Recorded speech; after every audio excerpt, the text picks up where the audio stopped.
that. We want to bring in Conrad Ader. He was heading into that subway station in Brooklyn. And Conrad, are you with us now by telephone? Yes, I'm here. I understand you're back home in your apartment and that you are safe. What did you see? Yeah. What did you hear, Conrad? Well, I was just in the stairwell heading down into the station, and I saw a young man go up to the station booth, and he was bleeding from the legs. His pants were partly down because he was probably had a wound somewhere in his upper legs, and he was very excited, but he was very lucid. He seemed like he was probably otherwise okay. I hope he's still okay and getting treatment. But anyway, he was just reporting what was happening. He seemed to be the first person who was telling what was happening. And he just said that there was a lot of people bleeding. Mm-hmm. I thought I heard him say shooting, but I wasn't totally positive when I was thinking about it later. But, you know, it just seemed she was just warning that there was a lot of people injured and bleeding. And, you know, and then, of course, Conrad, was he walking or was he being carried? Well, he managed to, no, he seemed to have managed to get up from the platform. So, you know, like I just hope he's okay. But he seemed, you know, he took it upon himself to make sure that people were alerted, and despite his being injured. So, Conrad, at that point, were any first responders on their way in? Did you notice that? Like, you know, as he was speaking, there was people, there was police, there was emergency vehicles just flooding into the area, as you can imagine. Tell us a little bit more about that neighborhood, because as I understand, it's filled with a lot of families, a lot of commuters, and I'm assuming, were you headed to work?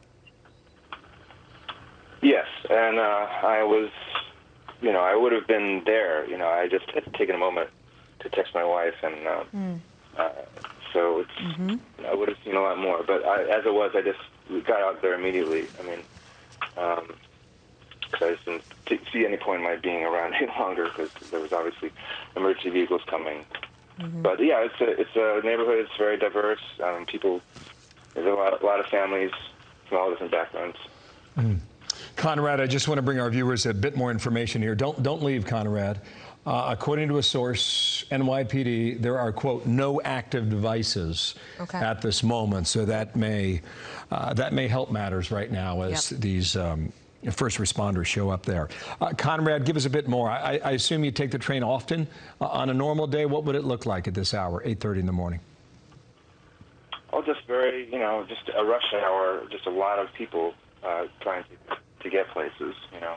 So, you know, whatever this was, it's, you know, there's a lot of people who could be vulnerable, you know, I would imagine. Yeah, and Conrad, when you saw the gentleman who was bleeding, were you on the street level, or had you already gone down into the subway below the street? I was just, you know, to get to the subway, you basically go down one set of stairs, and then you're on a level with the station, like booth, where they would, you know, sometimes people used to get MetroCards, but almost no one gets MetroCards there anymore.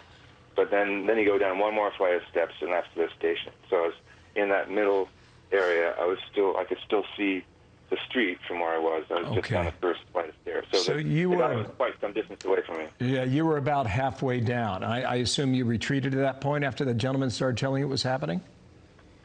Yeah, I mean, I was, you know, part of me wanted to stick around and see what was happening. You know, I was very curious, but, you know, I just thought, you know, I have a family, and I just should just get out of there. I can't do anything to help anyone, really. You know, they've got emergency responders who can do their jobs, and I should just get out of the way and get home safe. I think that, you know, that was a wise decision on your part, and we are so glad that you're safe. No doubt your wife and family are too. It is possible, of course, that, you know, if you ride the subway regularly and you know, it's unfathomable, but it is possible that, you know, these are you might not know them personally, but they're your neighbors, they're your the people that you live with, and I know that can be quite harrowing as well, Conrad. Yeah, well, a lot of things happen. You know, I'm more on the lookout for, you know, other kinds of incidents, I guess, than maybe a mass shooting. That's something I think about, you know. I mean, I'm Asian American. You know, I'm maybe more concerned about someone attacking me for being Asian, or attacking my family members. You know, my wife, for example.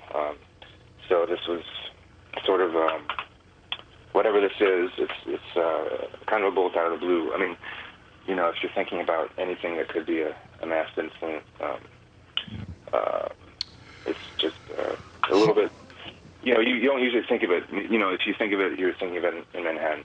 Yeah, it's hard to know what the motivation was now, and we'll figure it out in due time. Conrad, it's nice to hear from you. We're glad you're okay, and thank you for sharing what has been a story and a morning that you will never forget. Yeah. Mm-hmm. Thank you, Conrad. We're glad you're safe. Let's stay in touch with you. And Bill